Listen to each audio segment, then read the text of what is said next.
You all look great. The end of the Republic has never looked better.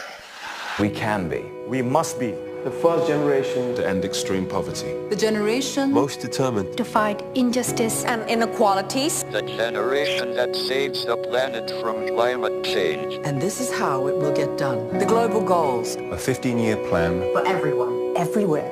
With no one left behind.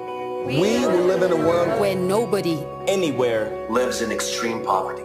Where no one goes hungry. Where no one wakes in the morning asking if there will be food today. We will live in a world where no child has to die of diseases we know how to cure. And where proper health care is a lifelong right for us all. We will live in a world where everyone goes to school. And education gives us the knowledge and skills for a fulfilling life. We will live in a world where all girls and all women have equal opportunities to thrive and be powerful and safe. We cannot succeed if half the world is handicaped. We will live in a world where all people can get clean water and proper toilets at home, at school, and at work. We will live in a world where there is sustainable energy for everyone. Heat, light, and power for the whole planet. Without destroying the planet. We will live in a world where economies prosper. And new wealth leads to decent jobs for everyone. And we will live in a world where our industry, our infrastructure, and our best innovations are not just used to make money, but to make all our lives better. We will live in a world where prejudices and extremes of inequality are defeated inside our countries and between different countries. Where people live in cities and communities that are safe, progressive, and support everyone who lives there. Where we replace what we consume. Planet where we put back what we take out of the earth. We live in a world that is decisively rolling back the threat of climate change. Where we restore and protect the life in our oceans and seas. We'll restore and protect life on land. The forests, animals, the earth itself. With peace between and inside countries. Where all governments are open. And answer to us for what they do at home and abroad. And the justice rules. With everyone equal before the law. Where all countries and we their people work together in partnerships of all kinds to make these goals a reality for everyone, everywhere. These are the United Nations global goals for sustainable development. Let's get to work. Let's make it happen.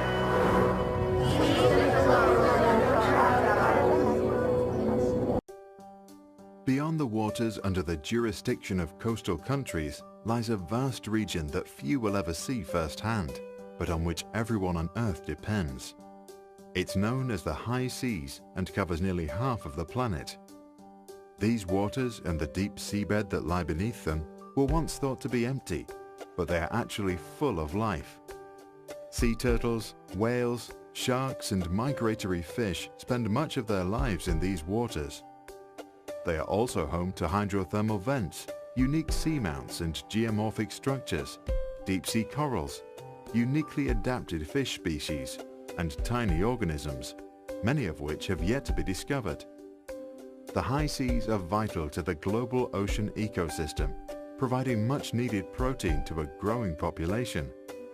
Nearly 10 million tons of fish are caught each year on the high seas, generating more than $16 billion once landed. And the fishing and shipping industries rely on the high seas to provide economic security and jobs. But the high seas are under threat. As shipping and fishing industries continue to grow and new activities such as rocket launches, power generation, aquaculture and seabed mining emerge, the demands on the high seas are an increasing burden. While shipping, mining and fishing are regulated by international organizations, there is still no management for many new activities or coordinated governance of existing high seas industries.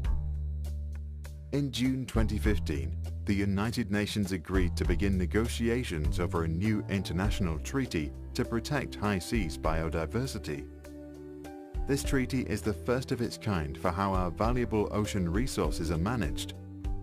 The new treaty could allow countries to protect important and vulnerable parts of the high seas by creating marine protected areas and reserves.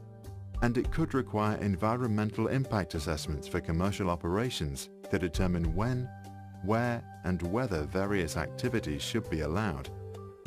Achieving a strong treaty will need the efforts of government leaders and officials from around the world, and broad support from those who make their living from the ocean, feed their families from it, or just love it. Now is the time to secure a robust new international agreement that ensures the health of the high seas for generations to come. What are the SDGs? In 2015, world leaders from 193 countries agreed the Sustainable Development Goals, or SDGs, the world's new action plan for the next 15 years to eradicate extreme poverty and hunger, fight inequality, tackle climate change and achieve sustainable development for all. The SDGs follow the Millennium Development Goals, or MDGs, agreed in 2000 in a global coordinated attempt to tackle development issues. As a result, the number of people living in extreme poverty has declined by more than half compared to 1990. More girls and boys go to primary school than ever before, and far more people have access to water and essential medicines. But progress of the MDGs has been mixed. Today, over 800 million people still live in extreme poverty. They are also most vulnerable to the increasing impacts from climate change and environmental degradation.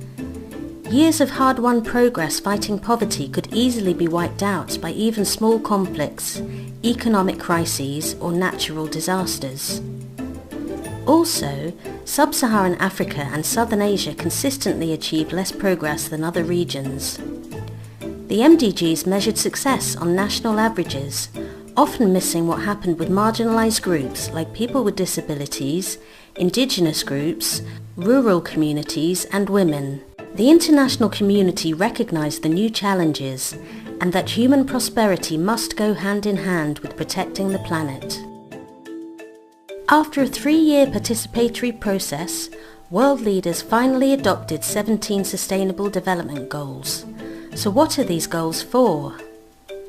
They are end poverty for all, freedom from hunger, health and well-being, quality of education, gender equality, clean water and sanitation, sustainable energy for all, decent work and economic development, innovation and resilient infrastructure, reducing inequalities, sustainable cities and communities, sustainable consumption and production, action on climate change, healthy oceans, sustainable ecosystems, peace and justice, global partnerships. There are 4 underlying principles that come with the SDGs and that are transformational in the way we work on development in the future. Firstly, the SDGs are universal. They apply to every country, rich and poor, north and south, developed and developing. They recognise that global challenges like tackling climate change and changing models of development require global solutions. Domestic policies that look at these issues in one country will have an impact on other parts of the world, so we need to coordinate. Secondly, they integrate all dimensions of sustainability: economic development, social progress and environmental protection. For example, they tell us to grow enough food for all without destroying the soil or overusing water, to develop our economies without increasing inequality, or to produce enough electricity for all without pumping more CO2 into the atmosphere. This is similar to what Pope Francis says in his encyclical. We are faced not with 2 separate crises, one environmental and the other social, but rather with one complex crisis, which is both social and environmental. Strategies for a solution demand an integrated approach to combating poverty, restoring dignity to the excluded, and at the same time protecting nature.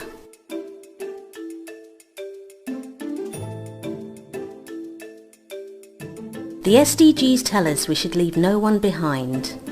Governments have agreed no goal should be met unless it is met for everyone, including those in society most vulnerable and hardest to reach.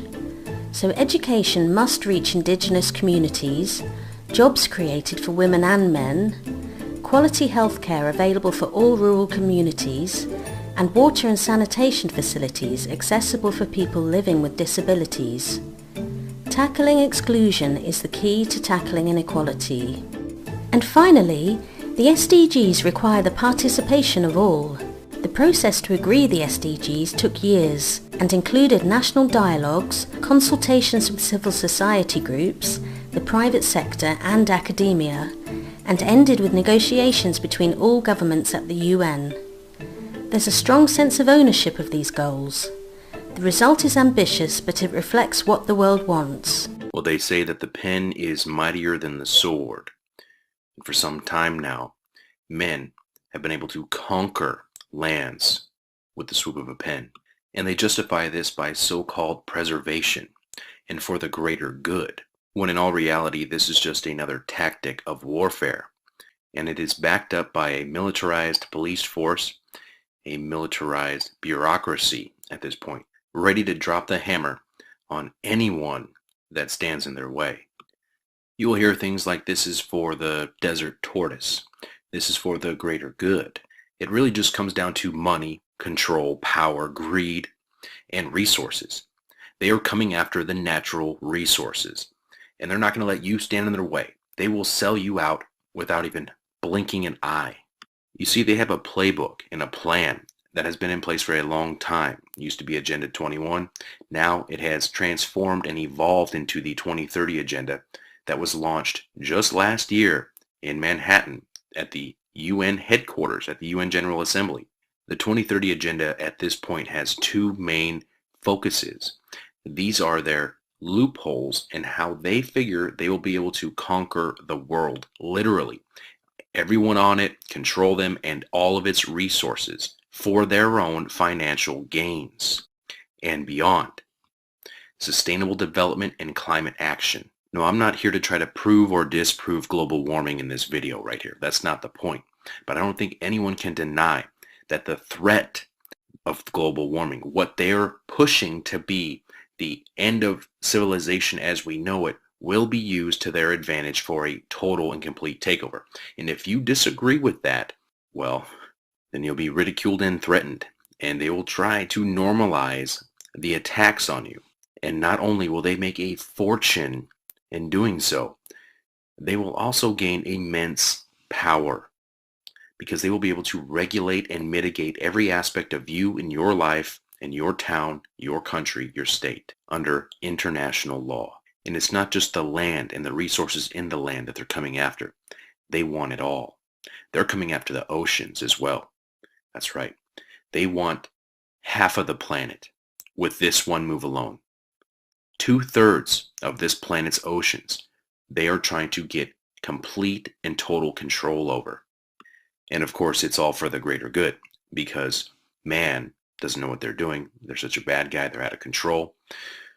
When if you look at it, the governments crack down on the regular Joe. But meanwhile, these corporations and mega corporations and multinational corporations are allowed to run rampant, causing man-made disaster after man-made disaster. Let's take a quick look at exactly what is being proposed here by the United Nations. And again, let me reiterate that the Obama administration is playing a key role in this. So it states right here off the top, the United Nations has launched a far-reaching initiative that would give the UN-sponsored authorities sway over biological resources in the ocean, specifically all the waters that lie outside of the national territories and economic zones. And that would look something like this. As you can see, each country has some territorial waters immediately off their borders. As you can see here, this is a multi-trillion-dollar issue, and they are looking to designate around 30% of the world's international waters as no-go areas under the guise of protecting them for biological diversity. Now, a lead senior official for the National Resources Defense Council, the NRDC, stated, this treaty looks to cover 2/3 of the ocean, which is almost half of the planet in this one single move alone. And the NRDC is the lead member of a squadron of 33 environmentalist groups that have come together under the High Seas Alliance to lobby for protectionist measures during these talks. Now, if you look right here, that is their calling card, the Squadron of 33. Let's take a look at exactly who is involved with the National Resources Defense Council. Now, I'm going to give you one guess real quick where this is going. The Natural Resources Defense Council is being backed by hedge fund billionaires like Tom Steyer and others. And as you can see right here, the NRDC also receives considerable funding from the more traditional liberal foundations such as the George Soros-backed Open Society Institute and Foundation to Support Open Society. They've donated over $2.2 million since 2008 alone. And the list goes on. Now, so there you have it. Natural Resources Defense Council backed by Soros and others. This is who is working with the UN to take over the oceans. Let's move on, shall we? Now, they go on to explain in this Fox News article the rationale behind the discussions of why they want to take over the planet's oceans. And of course, it's to ease the rising pressure on the biodiversity, like overfishing and pollution and drainage of nutrients, and all those things are legitimate concerns without a doubt. Well, you can see right here that at the end they tuck in, including underwater exploration of hydrocarbons. Hydrocarbons, huh? Well, what's that? Let's take a look. Well, wouldn't you know it, the majority of hydrocarbons found on planet Earth naturally occur in crude oil. Do you see where this is going? This treaty is being referred to as the saltwater equivalent of the Paris Agreement on climate change. And at the UN headquarters in Manhattan, New York, into a global, international, permanent, and legally binding law. This is where the global taxation is going to take effect, for example. This is where the global regulations and mandates will supersede and trump the Constitution if they are ratified. And let me remind you, the Obama administration is working very closely with the United Nations in all of this. Their headquarters is in New York and was given to the UN by the Rockefellers. And as I stated before, this is all part of the 2030 agenda. As you can see, one of the 17 Sustainable Development Goals is ocean biopreservation.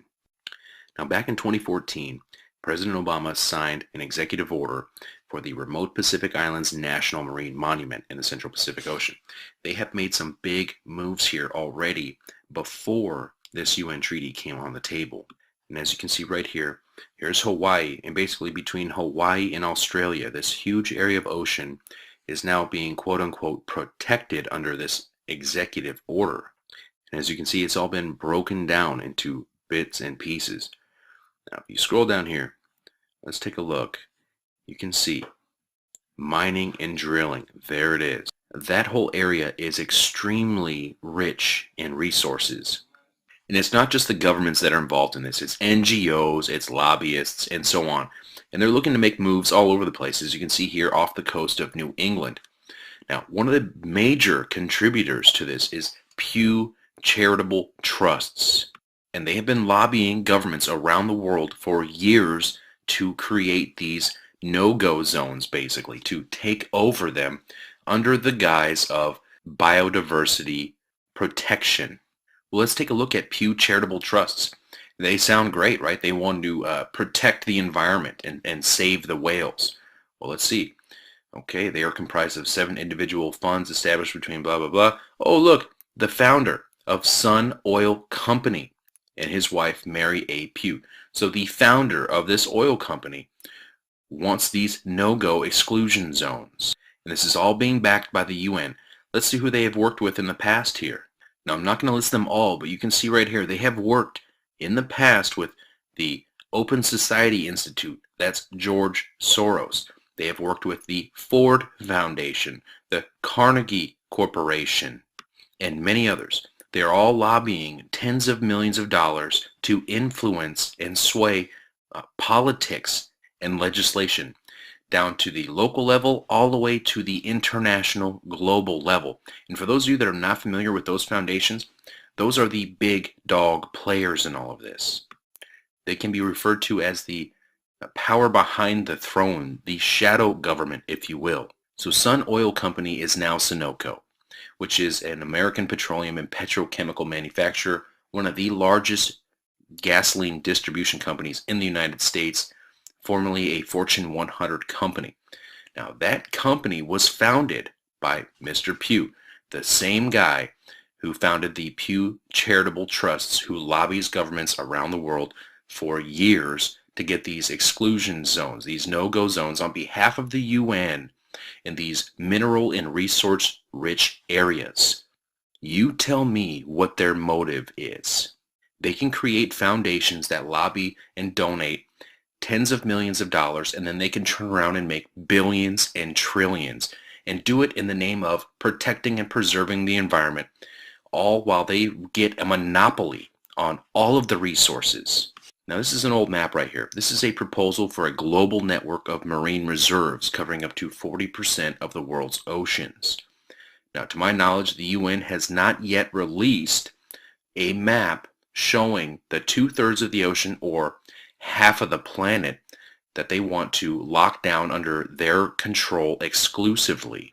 But I guarantee you, if you take a look at the world map as far as natural resources go, they will probably be very similar.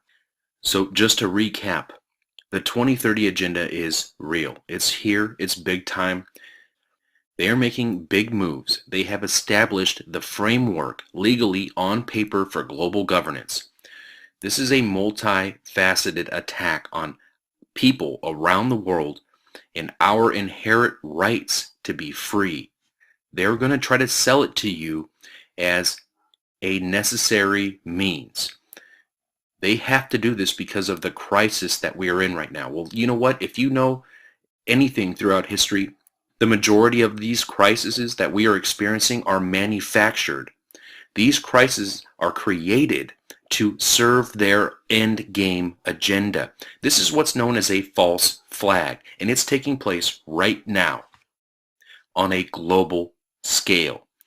They want us to be so busy fighting each other about race, religion, whatever, sports, left, right, Hillary Clinton, or Donald Trump, that we will never see where the real threat is coming from. And that's from the very top. But let me tell you, never forget this. The people have the power. We have the numbers. And at the end of the day, we are all in this together. Is the UN 2030 agenda, which we did talk about a little bit last year when it was rolled out at the United Nations General Assembly last September.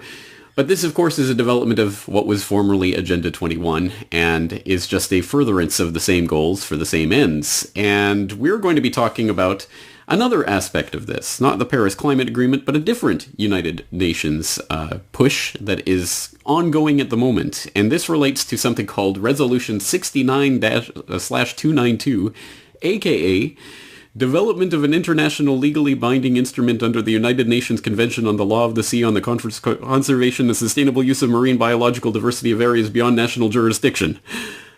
One wonders why these types of UN General Assembly resolutions don't get a lot more media play. Maybe it's because they're hitting behind gobbledygook like that. But here to break down the gobbledygook, Spiro, thank you for joining us today on the Corbett Report. Thank you for having me, James. It's great to be here. All right, that was a long-winded introduction, but perhaps you can cut through some of the gobbledygook that we're talking about here. As I say, this UN General Assembly resolution is not very easily parsable from its title. Tell us what this resolution is about. Well, this is one portion of the 2030 agenda. And like as you said earlier, the 2030 agenda was rolled out at the end of last year in Manhattan, New York, at the UN headquarters there. Now, this new portion that is being rolled out is going after the oceans. They've already used sustainable development. They're rolling out the climate change aspect of it. And this is geared towards that climate initiative that they're looking to push. And what it is it's a far-reaching initiative by this UN that is being brokered and negotiated with closely by the Obama administration to what they say, quote unquote, to preserve biological resources.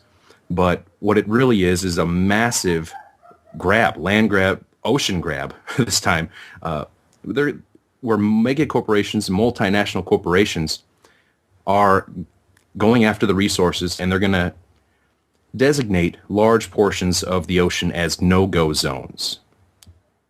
So tell us about who is involved in this, because of course the idea here that is given to the general public is that these types of UN General Assembly resolutions are being administered by angels descended from heaven to rule over the world benevolently. But oddly enough, there are some interesting organizations that are on board with this resolution and its attempt to create these no-go areas in the oceans. So tell us about some of the groups that are behind this. Well, one of the main players in this is the National Resource Defense Council, the NRDC. Now, they work as a squadron of 33 environmentalist groups known as the High Seas Alliance. Well, this Natural Resource Defense Council has somewhat of a shady background when you start to look into their funding. I mean, they always say follow the money, right? Well, of course, they're being funded by hedge fund billionaires such as George Soros, and the list goes on. So that right there raises some big red flags to me, because they are working hand in hand with the United Nations and the Obama administration to get this one aspect of this 2030 agenda pushed through while everyone's worrying about Trump and Clinton. Exactly right. The big boys are playing at the big table. All right, Soros being behind one of these types of shadowy groups should be no surprise to anyone in my audience by this point, but you also unearthed some interesting information about something called the Pew Charitable Trust. What is this wonderful benevolent organization? Well, of course, they want to save the planet on the surface, and they make what their intent, they make their intent sound like it's really great. You know, something like, how could you be against what they're doing? And to break it down, Pew Charitable Trusts basically is a massive group that's been lobbying tens of millions of dollars to sway and influence politics and legislation from the local level all the way up to international levels. And when you look into the background of the Pew Charitable Trusts, you see that the founder, Joseph N. Pew, is the same Joseph N. Pew that is the founder of the Sun Oil Company, which is now Sunoco. I don't get it. An oligarch behind one of these environmental save the world organizations? I never imagined it. No, of course I did know this because I've been doing a lot of research on this topic recently in preparation for my Big Oil sequel. But let's try to break this down for people. Why is Big Oil interested in these UN General Assembly resolutions that can help to confiscate, essentially, parts, large sections of the world's surface? Well, when it comes down to it, the way I see it, it comes down to power, control, money, greed. And you take things like this, the TPP, for example, which has secret tribunals, which is being overseen by the UN Security Council, I might add. This is another aspect. It all kind of ties together. Then you have the climate agenda. Then you have the sustainable development. And what they're doing, what it appears to they're doing, is they're setting up a massive monopoly over everything for that control of the resources. And the way I see it playing out is they're setting the stage and the framework to establish legally on paper through international law global governance. So it'll give them the ability to regulate and tax any country, any person, any nation into obedience. The agenda here is so large that it's difficult for most people to get their head around, because it really is about control of the planet itself, the entire planet and all of its resources. That is the ultimate end goal of this, and it's being done section by section, piece by piece, methodically so. And it's just difficult for people to understand this. And the first order of understanding, I think, as you say, is the monetary aspect of this. Obviously, there is unimaginable amounts of wealth to be gained from this monopolization of the planet's resources. The Ocean Biodiversity Treaty resolution itself, as you've noted in your video, is to the tunes of trillions of dollars. Let's talk about the monetary aspect of this and the monetary incentive for these types of corporate foundations and other things to try to monopolize the planet's resources. Sure. Well, Pew Charitable Trust, for example, if you look at some of their business partners in the past who they've worked with, it consists of the same type of Soros groups, Carnegie Foundations, and others. Ford foundations, when they lobby tens of millions of dollars, they are able to turn that investment around and make hundreds of millions, if not trillions of dollars by getting exclusivity to these resources and these areas. No-go zones. No one can go there and do their private exploration. They say specifically in this UN, this next phase of this UN agenda here, the 2030 agenda, that first they list all of, yes, we're going to protect, we're going to stop overfishing, and we're going to do all these great, wonderful things that sound reasonable, something that most reasonable people would endorse. But then at the very bottom there, they tuck in hydrocarbon exploration. And when you look into, okay, well, what's hydrocarbons? Well, hydrocarbons are found on Earth, naturally occurring in crude oil. And that's where they are found in their largest capacity. And so then that starts to connect the dots for me when I see Pew Charitable Trusts lobbying to push for these no-go zones, because they're an oil company, they're a gas company. Yes, and I note on that very note that the Pew Charitable Trust spokesperson, Elizabeth Wilson, is quoted as saying that although they want to set aside 30% of the world's oceans or whatever for preservation purposes, she says, direct quote, although not completely no-take, no-use areas, ... i.e., yeah, we're going to monopolize what can and cannot be taken, and we're going to get our share out of there. So as I say, obviously there is a monetary incentive here, and quite an obvious one, but I think it's more important to get to the deeper level of this, because it's not just about the money. It is also, as you say, about the control. Tell us just briefly about Agenda 2030 and the agenda of control that it represents. Well, as you stated earlier, James, the 2030 agenda is basically an expansion of the Agenda 21. And it is a far-reaching, far-encompassing globalization agenda. And everything from a global police force has been announced at the last UN General Assembly in Manhattan.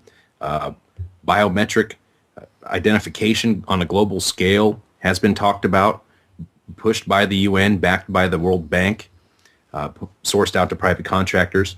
But basically, what they're going after, they're going to use the main two focus points of the 2030 agenda is sustainable development and the climate action. They're going to be able to implement global taxation and regulate and mitigate every aspect and portion of our lives.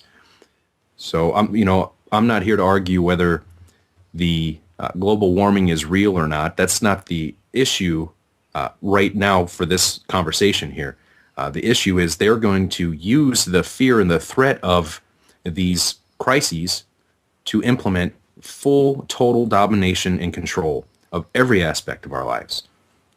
Unfortunately so. And again, people can look at, James Evan Pilato and I covered this on New World Next Week last year when they initially rolled this out, and others like Truth Stream Media have done some good videos on the 2030 agenda and what it boils down to. But it has, of course, it's wrapped up in feel-good, wonderful rhetoric about feeding the world's, poor and all of that sort of stuff that, of course, everyone wants to do. But it's always the question of how do you go about doing that? And monopolization of the world's resources in the hands of the few select crony corporate foundations that are sponsoring this at the UN level is probably not the best way to do that. I think we can all agree.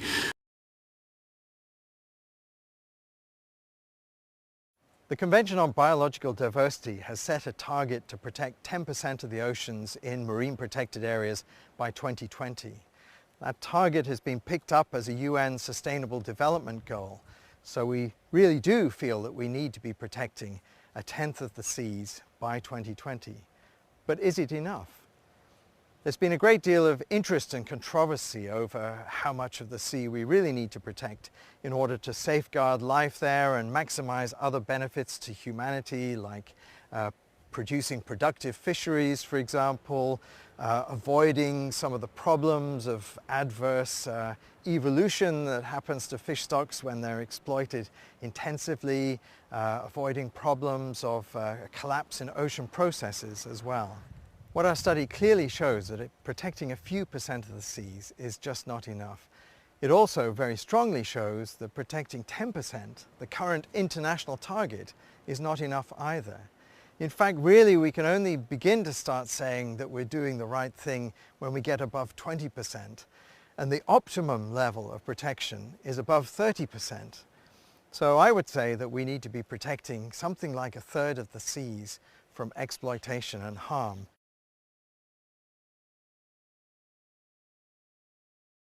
If we get it right, life will be safeguarded well into the future, species won't go extinct, and fisheries will continue to thrive. If we get it wrong, we're going to see an increasing amount of dysfunction in the sea, collapses of populations there, harmful algal blooms, beaches becoming too contaminated for us to use. All of these things are possibilities. If we get it wrong, then we will lose things that have been taken for granted since time immemorial. The oceans have done things for us that we don't even know existed. They've kept us healthy, they've kept the water clean, they've processed our wastes, and we didn't notice it was going on. That's because it was happening. If it stopped happening, we'd very quickly notice.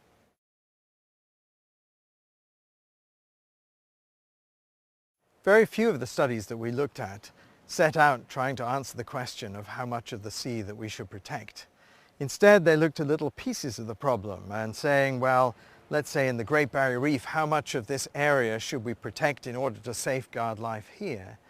And so what we've done is to extrapolate from their results, to blend the results from a whole variety of different approaches that people have taken, and to come up with a big picture figure. It is possible to scale up from one place to another. You can go from small to larger, as long as the figures scale appropriately across that range. And I think that they do.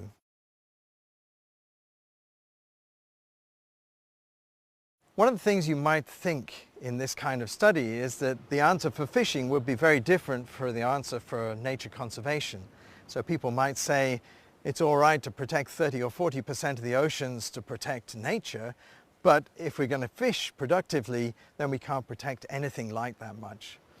One of the really interesting findings from the study is that the amount that we should protect to benefit fisheries, forgetting all about nature conservation, is the same. It's up there in the range of 30 to 40%. So safeguarding fisheries and safeguarding nature are not incompatible at all. We can achieve them both by creating the same networks of marine protected areas.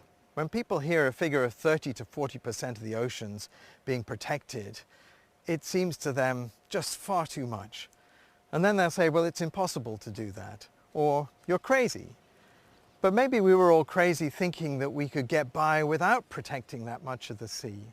If you think about it, for the great majority of the history of planet Earth, ocean life has thrived without any human exploitation.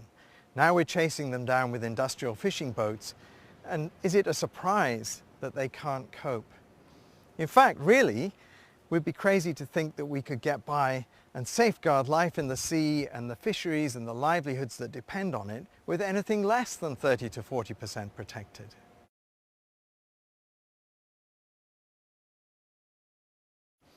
Numerical targets are controversial, and they've been criticized by people who say that we're placing quantity before quality. We need quantity and quality though, and I think what percentage targets have done is to really motivate and energize action to establish protected areas in the sea at a rate and scale that we've never done before. President Obama has decided to quadruple the size of a federal marine preserve around his home state of Hawaii by an executive order issued yesterday. The Papahanaumokuakea Marine National Monument will become the largest ecological preserve on the planet, encompassing more than 580,000 square miles of land and sea. For more on the area and species that will be protected, I'm joined now by Matt Rand, director of the Pew Charitable Trust's Global Ocean Legacy Project. So Matt, tell me, why this patch of ocean? What's so special about it? Well, this is an amazing place in the Pacific Ocean. The Northwest Hawaiian Islands, or Papahanaumokuakea, is a very special place. Over 7,000 marine species, talking about the oldest living organism on Earth, a deep sea coral that's 4,500 years old is found here. Ghost octopus, creatures that are endemic, found only in this stretch of ocean. up to 90% in certain locations are only found in this stretch of the ocean. And then, of course, all the magnificent megafauna that everybody sees in the National Geographic films, like whales and turtles and sharks and manta rays, and the amazing seabird life as well. So it's a spectacular piece of ocean, and we are so excited that it's now been protected in perpetuity. So how do you protect, say, schools of fish from this area that decide to go outside and back in, right? I mean, this is one of the concerns that the fishing industry has had for some time. There are some certain species that definitely go beyond these borders, but while they're in this huge refuge, and it's a massive refuge, about 3.5 times the size of the state of California, these fish have an opportunity to reproduce and grow unmolested. So they have an excellent chance of passing on their genes and repopulating. And put this in perspective of the larger ocean. I mean, while we talk about 3 times the size of California, put that in perspective for all the ocean that's sort of not protected this way. Yeah, scientists are saying that we need to protect up to 30% of the ocean. And currently right now, in highly protected or fully protected marine reserves, we have about 3% of the ocean. So we still have a very long way to go. That said, we've come a very long way in a very short time frame. In fact, when Papahanaumokuakea was first designated in 2006, the first version of it by President Bush, that was the largest protected area in the world, and we were down around 0.05% of the ocean protected just 10 years ago. And now we're at 3% of the world's oceans protected. And this, of course, really sets a standard for the rest of the world and hopefully a wake-up call for the rest of the world that we need to start taking bold action like the president just took. What took it so long? Why the gap in years between when George Bush started this and when President Obama expanded it? There's new scientific information that has just come out in the last decade. It's really not that long when you think about it from the scientific perspective. They didn't know about the world's oldest living organism or the fact that these endemic sea creatures were found out in these further distances. And they also didn't have as much scientific information about the importance of the large scale and the interconnectivity between all the different species and their need for such a wide range for protection. And then the spiritual and cultural connection to the Native Hawaiians has really come to the forefront as well. Matt, put this kind of a space in the context of climate change. What's the value? Yeah, scientists are very excited about this area being protected now. Fully intact ecosystems are much more resilient to the impacts of climate change. And in this particular location, they're very excited that it will be one of the, if not the best, largest climate refuges, certainly for the ocean, but also for the planet. It's situated in the tropics, but also in the temperate ocean, and actually to the further northern end of the island chain and the now protected marine reserve, the water actually becomes quite cool. So the scientists are hopeful that as the waters of our ocean continue to warm and become acidified, that this area will hopefully be a climate refuge where we'll have species of not only coral but also fish that are threatened from the changing of our ocean temperatures and the acidity. So it will hopefully, as things change, continue to be resilient and will certainly be a huge refuge for wildlife. From the Pew Charitable Trust Global Ocean Legacy Project, Matt Rand, thanks for joining us. Thank you.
In the wake of the papal-inspired United Nations Agreement on the Environment, the United Nations has launched a far-reaching initiative that could give the UN control over the biological resources of the high seas, which is all the waters that lie outside of national territories and economic zones.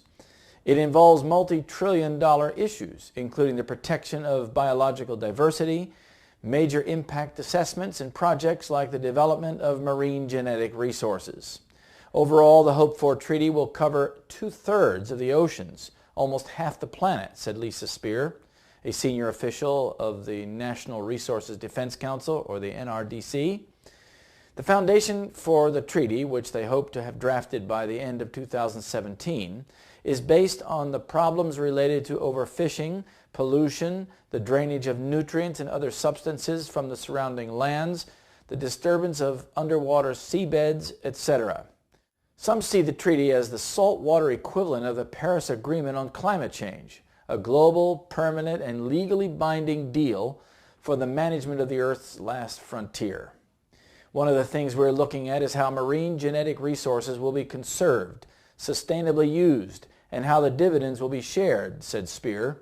The Obama administration is deeply involved in the negotiations, as are some of the world's most powerful environmental organizations. The United States strongly supports conservation and sustainable use of the ocean and its resources, both within and beyond national jurisdiction, a State Department official told Fox News. That includes increased cooperation and coordination among states, international bodies, and relevant stakeholders to achieve better conservation and management of the high seas resources. Environmentalism is one of the key principles that Papal Rome uses to unite the world under her moral guidance. The United Nations will be the global coordinator of papal plans and objectives. So there's no conflict between a healthy economy and a healthy planet. And that's why I've committed, along with Canada and Mexico, to get 50% of U.S. electricity from clean sources by 2025. And with many of our biggest businesses switching to clean energy, I'm absolutely confident that we can meet that goal. But that's not all. I've also made sure we're better prepared for the impacts of climate change, because even as we need to hit the brakes so that we don't go over the cliff, we're not going to come to an immediate stop. We know that there is still going to be an inevitable impact as a consequence of rising temperatures. And that means conservation has been a cornerstone of my presidency. Since taking office, I've protected more than 548 million acres of our lands and waters for our children and our grandchildren. I have to say that Teddy Roosevelt gets the credit for starting the national park system, but when you include a big chunk of the Pacific Ocean, we now have actually done more acreage than any other president.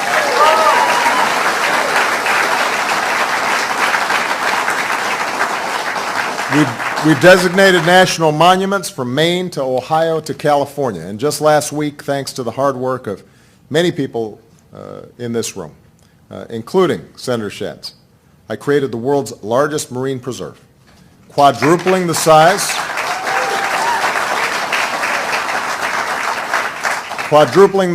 of our monument at Papahano, Mokuakai.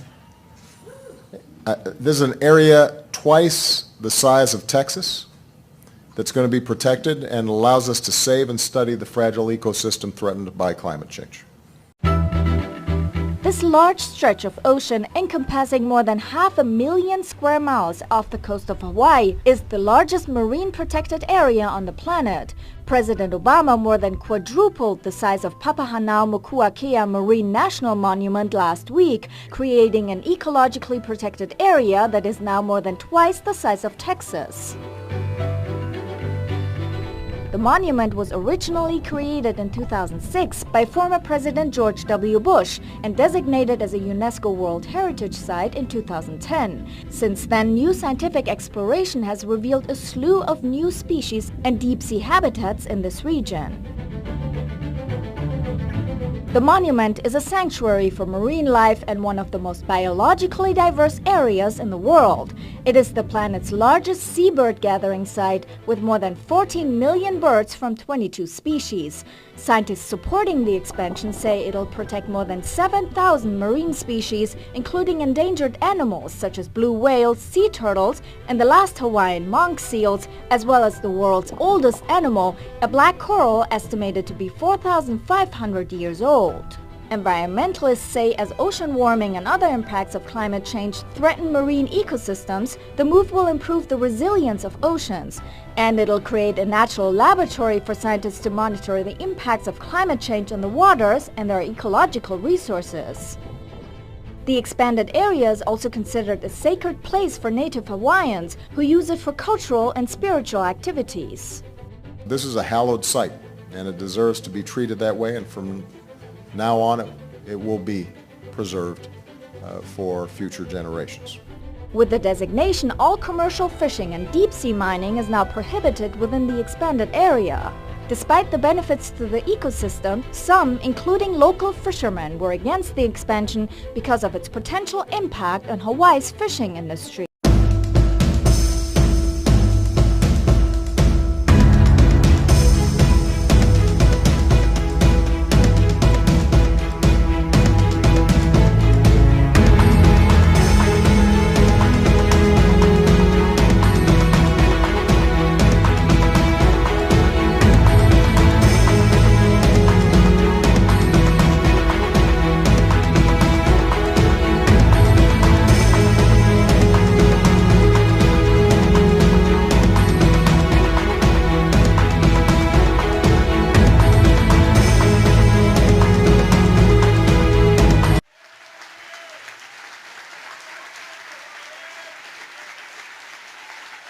So if we're going to leave our children with oceans like the ones that were left to us, then we're going to have to act. And we're going to have to act boldly. The health of our planet's oceans determine in large part the health of our own bodies and the health of our economies. And while it is our ocean's contours that shape our coastlines, it is what we decide and do here that will shape our ocean's future. And that's why my administration's protected more waters than any in history. Today we're building on this approach by establishing the first marine national monument in the Atlantic. We're protecting fragile ecosystems off the coast of New England, including pristine undersea canyons and seamounts. We're helping make the oceans more resilient to climate change.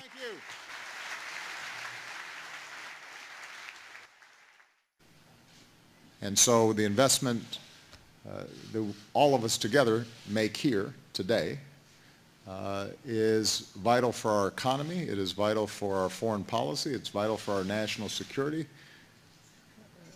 but it's also vital for our spirit. It's vital to who we are. Dangerous changes in our climate caused mainly by human activity, dead zones in our ocean caused mainly by pollution that we create here on land, unsustainable fishing practices, unprotected marine areas in which rare species and entire ecosystems are at risk. All those things are happening now. They've been happening for a long time. So if we're going to leave our children with oceans like the ones that were left to us, then we're going to have to act. And we're going to have to act boldly. And that's why the pledges and the partnerships from all of you at our Oceans Conference are so vital.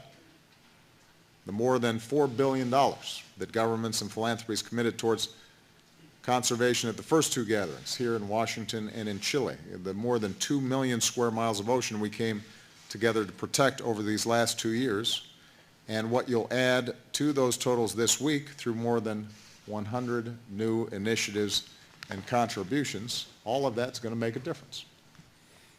It's probably not enough, but it's a pretty good down payment. And more importantly, it's signaling the fact that just as we did with the Paris Agreement, increasingly we are able to construct an international architecture that addresses some of these most vital environmental challenges in a serious way. One of the reasons I ran for president was to make sure that America does our part to protect our planet from future generations. And I am very proud that America has become a global leader in the fight against climate change. And while it is our ocean's contours that shape our coastlines, it is what we decide and do here that will shape our ocean's future. And that's why my administration's protected more waters than any in history. We established the first ever national oceans policy, which brings together government leaders with fishermen and boaters and researchers and everyday citizens, and ensures the decisions we make and resources we use are grounded in science. We crack down on illegal, unreported, and unregulated fishing. We've created and expanded marine sanctuaries, and as John mentioned, just last month we created the largest marine protected area on Earth. It is now twice the size of Texas, home to more than 7,000 species, including some that are endangered and threatened. Our conservation efforts and our obligations to combat climate change, in fact, go hand in hand, because marine areas already have enough to worry about with overfishing and ship traffic and pollution, like those patches of plastic waste floating in the Pacific, and the invisible pollutants like carbon that we cannot see.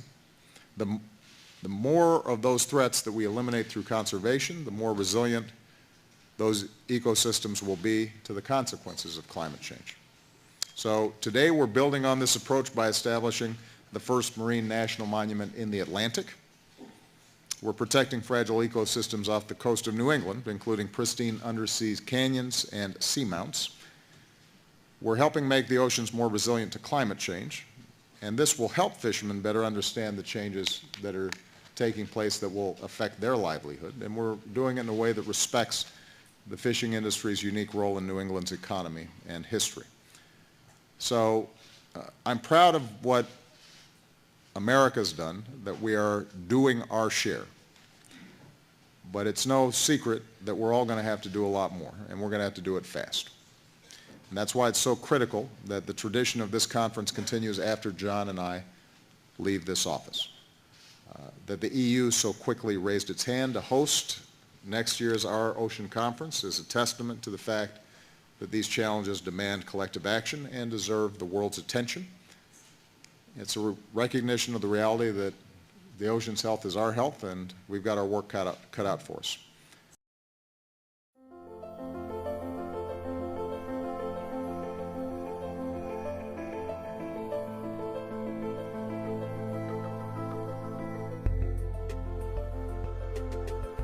The high seas is home to life from the tiniest microscopic plankton all the way up to oceanic giants like the blue whale or oceanic white-tipped sharks. These are creatures that thrive in the emptiness of the blue open space. The high seas make up about 2/3 of the world's ocean. It is a vast expanse beyond national jurisdiction, but ignored at our own peril. The high seas is a life support system for the planet. It occupies virtually half of the space in this world, and that means that what goes on there really matters to all of us.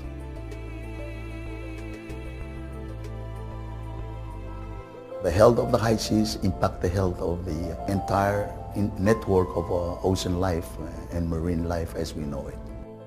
Overfishing, climate change, mining, and other threats are wreaking havoc on the high seas, which lack centralized oversight from one governing body. The high seas is currently managed by this patchwork of regional and international organizations that each have jurisdiction over certain types of activities. But this patchwork really doesn't provide adequate management because there's no coordination between these existing bodies and a lot of gaps exist. In June 2015, the United Nations General Assembly took an important step to address these gaps by deciding to develop a new treaty for the high seas and convening a preparatory committee to start the process. Resolution 69292, the enabling resolution, which kick-started the preparatory committee, was adopted by consensus. So that in itself shows that there is a willingness on the part of the international community to move forward So that's the starting point. Governments will continue to meet to address the most pressing challenges to conserving high seas biodiversity, like an inability to establish marine reserves there.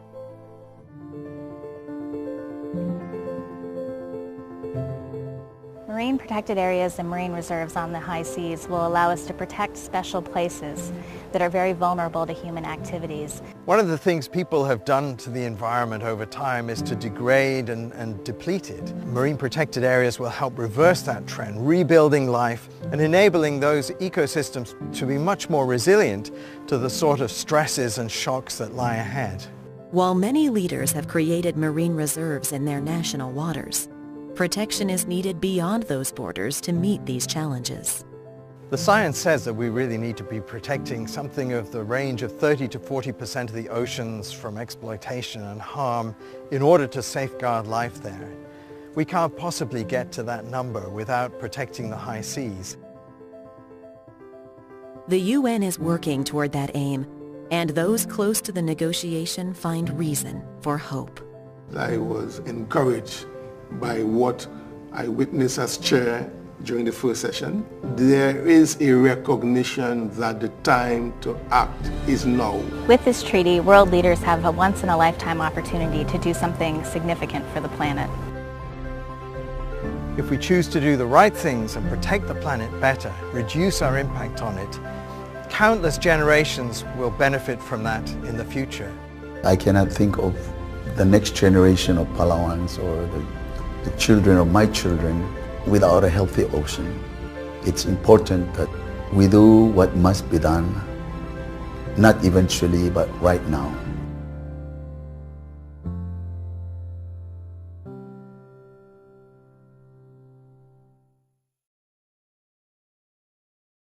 And again, the United Nations, Doug, just took over the seas. I don't think anybody realizes what that means. That means you'll have to have a United Nations permit to fish in the Everglades of Florida. That means you'll need a United Nations permit to go out on the three of the most famous trout fishing rivers in the world, actually are in Montana, the Gallatin, the Madison, the Yellowstone. Well, I could go on and on, the Rosebud. It seems like every one of the resources that used to be free to us are becoming more and more difficult. And I don't know, did you see that, Doug? Did you see that, Joe? With the United Nations Yes, we is did. taking, okay. So, and let me ask you this, and please, did you guys even put it into the framework of that means they'll control the food, whatever isn't radiated? Food, can they not control, will they not control the traffic as well on the high seas? Today is April the 11th, 2016. We are truly living in extraordinary times. We just witnessed a shadow government entity hold a $500 billion meeting in secret. We are witnessing the cancellation of the presidential election with the rigging of the delegate process. And now we have this. The United Nations wants to have total control over the world's oceans. The United Nations has launched a far-reaching initiative that could give UN-sponsored stakeholders sway over the biological resources of the high seas, all the waters that lie outside national territories and economic zones. The potential shift in power involves multi-trillion-dollar issues such as whether large areas, conceivably as much as 30% of the world's international waters, should be designated as no-go areas to protect biological diversity. So to me, it is very obvious what we are seeing here. This is the United Nations Wildlands Project, but for the oceans. And so really quick, in case you are not familiar, this map right here is the United Nations Wildlands Project. This is the fantasy the United Nations has for America. This map right here explains to us the reason why we are seeing Obama and the federal government steal land and protect it. They are protecting it from you and me so that we don't go on it.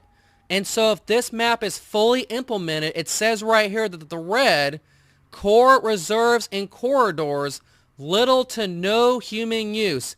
You will not be allowed to touch this land if they have their way, and they are now trying to do the same thing with the oceans. They want to have no-go zones. So from there, it goes on to say whether and how to require elaborate environmental impact assessments for future ocean development projects, which basically translates out to you have to be a billionaire to do anything, and how to divide up the economic benefits from the future development of marine genetic resources. Now, I have no idea what they are talking about here. I'm going to guess that this is about genetically modified sea animals, but I could be completely wrong.